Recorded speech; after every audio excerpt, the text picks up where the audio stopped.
একদিন সব মানুষ কবর থেকে উঠবে। তারপর সবাইকে এক জায়গায় জড়ো করা হবে। হাসরের ময়দান কি?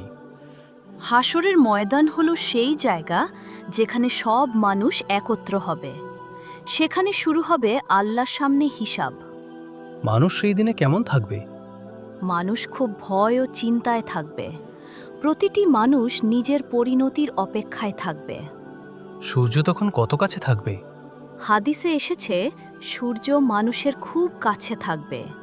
মানুষ তার আমল অনুযায়ী ঘামে ডুবে থাকবে। সেই দিনে কারা নিরাপদ থাকবে?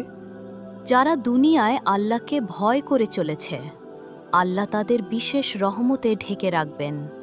সেই দিন সবচেয়ে বড় ভয় কি হবে? মানুষ জানবে না তার হিসাব কিভাবে হবে। প্রত্যেকে নিজের আমল নিয়ে চিন্তিত থাকবে। তাই বলি, আজ দুনিয়ায় আমরা মানুষের ভয় করি, কিন্তু সেই দিনের কথা ভাবি না যেদিন পুরো মানবজাতি আল্লাহর সামনে দাঁড়িয়ে থাকবে।